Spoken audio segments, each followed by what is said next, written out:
Datangnya bala kepada umat Islam apabila 15 perkara dilakukan, 3 bala. Yang pertama, akan banyaknya bencana-bencana alam yang datang kepada umat Islam, kepada umat manusia. Yang kedua, akan banyaknya penyakit-penyakit aneh yang susah jumpa ubatnya. Nampak tak nampak? Nabi dah bagi tahu dah. 1400 lebih tahun yang lalu. Engkau buat saja perang ini datang. Dan yang ketiga, perangai manusia akan berubah menjadi perangai binatang. Tak ada rasa silu segan, tak ada rasa malu. Relax aja. Nampak tak? Itu semua bala. Dan tiga-tiga susah rasa semua. Nampak? Itu yang berkait dengan bala. Nah sekarang, apakah hikmahnya? Yang kita nak bincang ni. Tak apa, kita berhenti nanti. Ya, masih 10 minit lagi kan? 10 lagi. Ya? 15 minit lagi. Okey, baik. Apabila bala datang, musibah datang, yang tuan-tuan kena faham, apa hikmah di sebalik bala itu datang. Ada 21 hikmah kenapa Allah mendatangkan bala kepada kita. Ya kalau sedar-sedarlah, kalau tak sedar, ini fenomena alam Ustaz. Tak ada kena-mengena dengan apa semua. Orang tak beriman tu jawabannya. Apa kena-mengena dengan Tuhan Ustaz? Ini fenomena alam aja Ustaz. Nampak? Seniman pula kata, mungkin Tuhan sudah bosan dengan perangai manusia. Jadi, tanyakan pada rumput-rumput yang bergoyang. Itu Ebit J.A.D. kata. Tetapi orang yang beriman berkata, mungkin ada apa benda akan berlaku pada kita yang Tuhan kirimkan kepada kita. Itu saja. Yang pasti, bala ini datang, hikmahnya, musibah ini datang, ada 21. Yang pertama, hikmah datangnya musibah kepada manusia. Yang pertama, untuk menunjukkan kekuasaan Allah kepada manusia. Kamu rasa hebat, tapi Allah maha hebat. Kamu rasa kuat, Allah maha kuat. Kamu rasa lebih, Allah maha lebih. Tengok tak? Sebelum datang virus tu, tengok. Presiden kita apa? Kita kuasa ekonomi dunia. Sombong. Kalau datangkan tentera yang tak nampak mata, kelang kabut dia tu. Sampai sekarang. Jangan.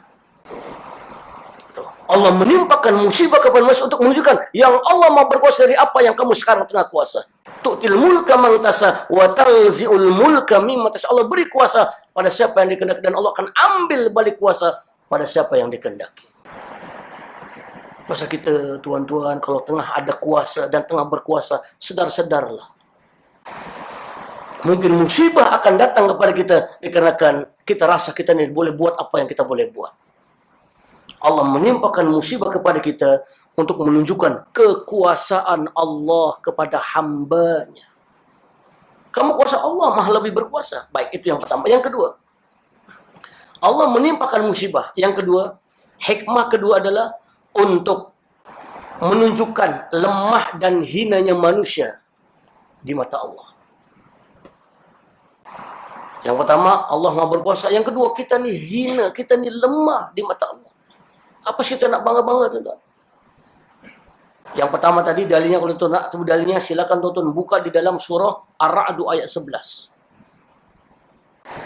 Apa? Idza aradallahu biqaumin su'an fala maraddalah.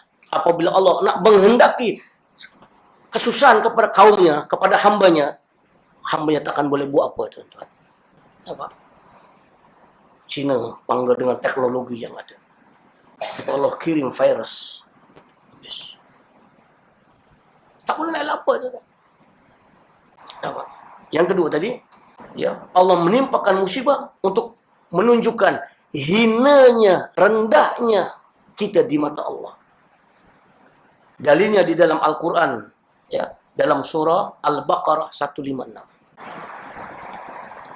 Tuh, kita ni hanya milik Allah dan kita kena bantu. Kita ni hina. Apa sih yang kita doa hebat sangat? Ketika musibah datang, pasal jadikan ia renungan pada kita. yang kita ini hina di mata Allah. Tuh, kalau Allah berikan kita sedikit kekuasaan, Allah kita berikan sedikit kekayaan, Allah berikan kita sedikit ilmu dan kepandaian, tak ada apa. Ketika musibah datang, sadar yang kita ini hina, kita ini rendah di mata Allah. Yang kedua, yang ketiga, ya, Allah menimpakan musibah kepada hambanya. Hikmah yang ketiga, untuk mengajar hambanya ikhlas dalam menjalani kehidupan. Kita hidup ini kan hanya menjalani hidup. Apa yang Allah berikan dari hidup kita ni, kita jalani dengan penuh keikhlasan. Mungkin time kita suka-sukalah. Tapi mungkin ada masanya Allah berikan kita benda yang kita tak suka. Apa itu? Musibah. Yang pastinya musibah datang mengajar kita, mendidik kita untuk kita ni belajar ikhlas dalam menjalani hidup. Ya. Itu yang ketiga. Di dalam surah Al-An'am ayat 17 ada dalam Quran semua tuan. Tuan-tuan boleh cek, boleh baca sendiri nanti tu dalilnya tuan-tuan. Tuh, ya. Baik. Yang keempat, ya. Allah menimpakan musibah kepada kita. Yang keempat, untuk menyedarkan, untuk menginsafkan. Orang Melayu kata apa?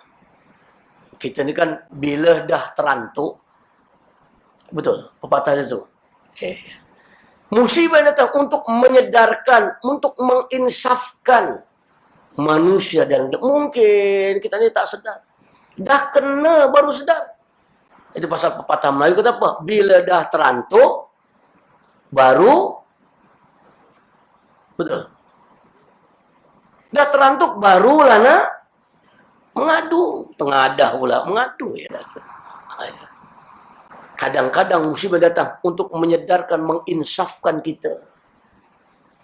Tak apa tuan-tuan, diislamkan di dunia, disedarkan di dunia, lebih baik daripada Allah sedarkan kita nanti di akhirat. Itu yang keempat. Yang kelima, dalilnya di dalam Al-Quran, surah Az-Zumar, ayat yang ke-8. Tuh. Ya. Itu yang ke-8. Yang kelima, yang keempat, yang kelima. Allah menimpakan musibah kepada kita. Hikmah yang kelima, agar manusia berserah diri kepada Allah. Apapun yang tuan-tuan buat, endingnya tetap Allah jualah yang akan kita serahkan semuanya. Kita hanya 4 benda saja. Usaha, ikhtiar, doa, tawakal.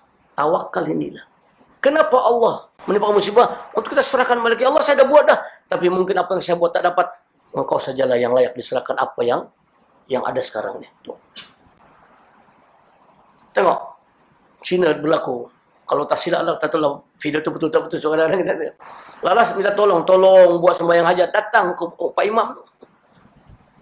Engkau dah sombong sangat. Lalas minta tolong Pak Imam buat sembahyang hajat pula dah. Tuh, kenapa lalas kepada Allah juga? Tuh, ya, itu yang kelima.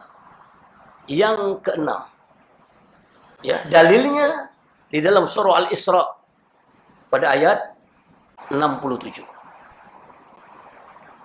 Yang keenam, apakah hikmah kenapa Allah menimpakan musibah kepada kita? Allah menimpakan musibah kepada kita. Hikmah yang keenam, untuk kita banyak berdoa kepada Allah. Tuan-tuan, kita kalau dalam musibah ni jangan banyak maki amun. Dan kita ni kalau ni semua maki amun, kutuk maki amun. Apa yang berlaku dalam media sosial, Allah. Kita tahu kalau kita minta pada Allah, umat kita, bangsa kita, tengah apa yang sekarang berjadi, minta pada mudah-mudahan Allah selesaikan masalahnya. Kenapa? Du'aul mazlum mustajab. Doanya orang-orang yang dizalimi itu makbul, tuan-tuan. Gunakan apa yang Allah bagi pada kita, perankan hidup kita ni dengan kita banyak berdoa ketika mana musibah ini datang kepada kita. Iya. Itu dalilnya dalam surah Al-An'am ayat 41. Tuh. Yang ke-6. Yang ke-7. Apakah hikmah kenapa Allah menimpakan musibah pada kita? Hikmah yang ketujuh, untuk mengajar manusia lebih dewasa. Untuk mengajar manusia lebih, apa dalam hal ini, ialah mungkin kita ni kebudak-budakan, lebih matang. Ya, tuan-tuan mungkin umur kita ni dah tua dah, tapi cara berfikir kita kadang-kadang macam budak-budak. Kenapa Allah menimpakan musibah? Agar kita lebih dewasa, lebih matang. Tuh gambarannya. Dalilnya di dalam surah At-Taubah ayat 114. Itu yang ketujuh. Yang ke-8. Bulan depan kita sambung jawabannya.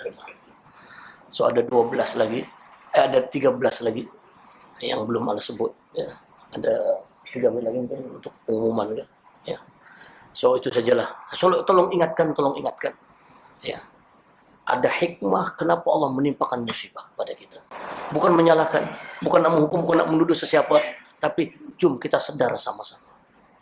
Yang pasti pada kita mungkin ujian Allah, mungkin, tapi pada bangsa kita, pada umat Islam kita, mungkin ia sudah bala kepada kita. Kalau boleh, elakkanlah tuan-tuan.